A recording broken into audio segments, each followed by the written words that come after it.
everyone, First 1-5 Meteorologist Melissa Meeder here on our Friday. It is 1:45 on our Friday afternoon, and we've got a lot on the way this weekend, and I mean a lot on the way in terms of weather-wise. A lot of changes are happening. One, we're going to fall into a more fall pattern. There we go. Across the area here within the next few days. We've got rain, we've got storms, we've got potential for some strong to severe storms, we've got windy conditions, a cooler air mass taking over, all happening here over the next couple of days. Let's start off with the first warns. There is a first warn as we go into late this evening into the overnight. That is going to be for rain and thunderstorm activity, some of which could be strong to severe. That will go until early Saturday morning. So we do have a first warn on Saturday for some morning showers, more likely showers until about 6 a.m. And 6 a.m.'s looking like to be pushing it to be lingering in our area. We'll show that in just a second. But we will then see some evening wind pickup and maybe some rain showers building back in on your Saturday evening. So Saturday overall, it's going to bring some rain in the morning. Evening winds, some spotty rain chances, and cooler conditions. So here we are. We do break down Friday evening and into the overnight. So there is a potential for some strong to severe storms, a level 1 out of 5 risk highlighted across the area. This includes the Metro, Garnett, over towards Bethany, Maryville, and our eastern areas. Look to generally miss the potential to see that severe potential, but some strong storms are still possible. So damaging winds, hail, those are the primary threats. We're talking about hail up to an inch or quarter-sized hail and wind gusts of 50 to 60 miles per hour. So this is all coming with the cold front. The cold front will bring the chance for rain and thunderstorm activity. We've got more reinforcing fronts that are on the way, and that will then continue to knock down and allow that cool air mass to filter in. So right now, as you can see, a cold front is creeping into our area. It's lodged rain and thunderstorm activity. It's a very thin, broken line. It's got storms on it. If we zoom in, it's going to distort this a little bit. Here, let's see. If I could take it off. Yeah, there we go. Okay. So as you can see, it's moving into the far northwest right now. Some thunder, some lightning with it, so some thunderstorms. This is going to continue to slowly move across the area over the next couple of hours. So here we are starting at 5. At 5, I think generally could be close to the Metro.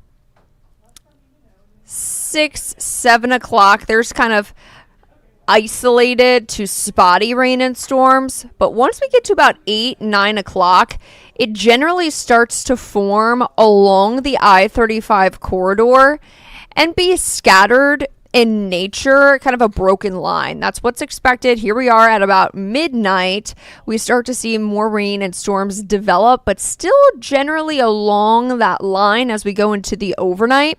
You see some of those pulsing kind of pinks and reds that indicates to us that that's a thunderstorm, and it may be a strong thunderstorm, possibly severe. I think maybe we get 1 or 2 severe warnings, but overall there is that potential there through the overnight.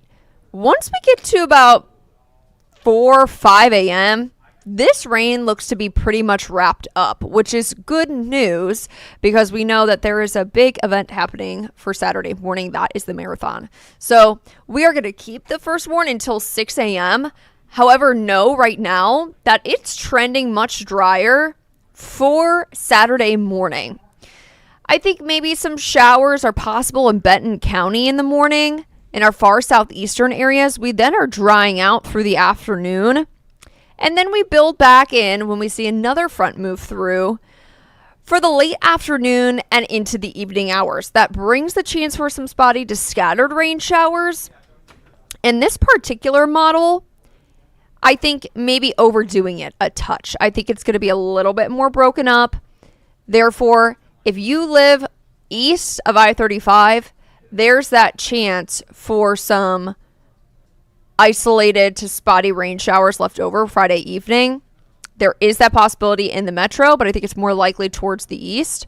And then as we continue through, we'll see that system push towards the east again. So with that, we're also going to turn windy as we go into that time frame. The winds, as we pick up in the evening, here we are at 7 o'clock. As you can see, that front is starting to push through. It's making gusty winds. We're looking at winds of around 30 to 40 miles an hour, starting at around 6, 7 o'clock, particularly in our northwestern areas. It then will overtake a little bit more as we get towards the metro by the time 8 o'clock rolls around. Then through the overnight, we start to see those winds slowly dwindle down to around 20 to 30 miles an hour. So that's what we've got for the rain, the thunderstorms, that potential for some strong to severe storms, rain in the morning on Saturday, rain in the evening on Saturday, and the windy conditions. I do want to mention that we are seeing rain be a little bit more broken up today and not as stout. Therefore, we're not looking at totals that are as high as they were yesterday. It looks like between about a quarter and a few tenths are most going to be likely. If you get caught underneath a little bit more of a stronger storm, there may be more rain associated with that. But it looks like a few tenths to about a quarter of an inch of rain will be the possibility for the rain chance as we go Friday night and into Saturday. As for right now, Midwest Heating, Cooling, and Plumbing camera shows sunshine out there. We're in the 80s. I hope you are enjoying the 80s because this could be our last one of the year. We generally see our average last 80-degree day right around now. We're going to get more cooler air masses in once we get into the weekend. And therefore, next week is not going to be nearly as warm as it was this week. So some of us still holding on to the upper 70s, like in Cameron and Bethany and Chillicothe. Most of us in the lower 80s right now. Highs will eventually reach the lower to mid 80s. I think we may creep out at 85 today. I think that might be a push, but we are going to most likely get to around 82. Temperature-wise, we'll be in the 80s through 5.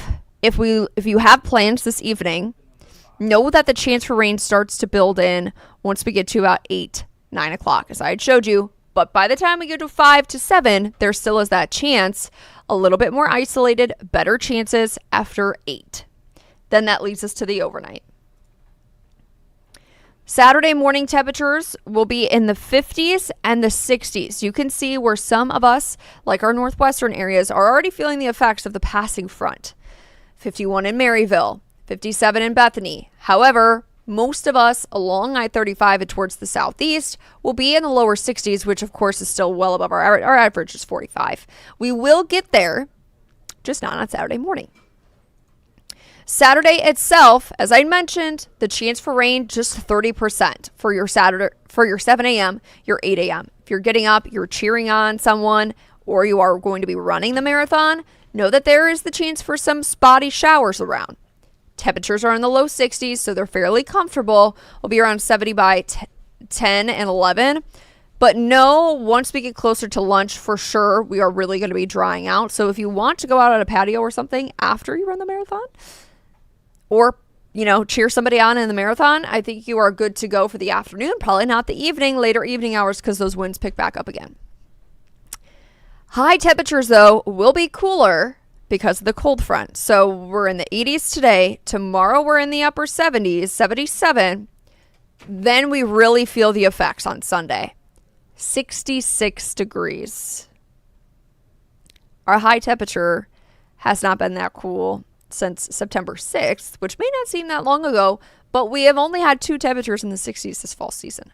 So we are not used to it yet. And do note that morning temperatures over the last several days will be closer to our high temperature on Sunday than any other temperature.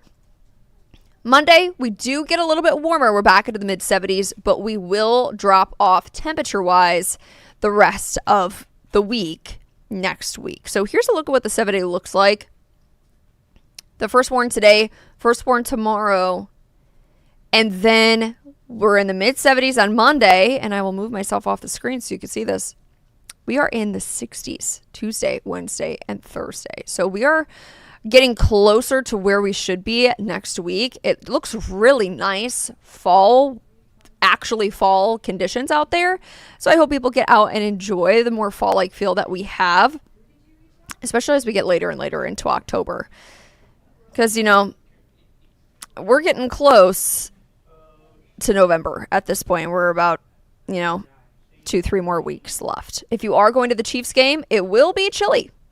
Tailgate temperatures in the mid 50s. If you get out early enough, we'll be in the mid 40s. You will need to make sure that you have some sort of sweatshirt, some sort of jean jacket. Then by kickoff, upper 50s, mid 60s by halftime, 66 in the fourth quarter. It should be really nice. It's just going to be a little bit different than it's been feeling over the last several weeks. So that's the latest I've got for you this afternoon. Myself, Chief Meteorologist Luke Doris, will be with you for the rest of the day today. I hope everybody has a wonderful Friday evening, stays dry, and also a wonderful weekend and a nice fall-like Sunday.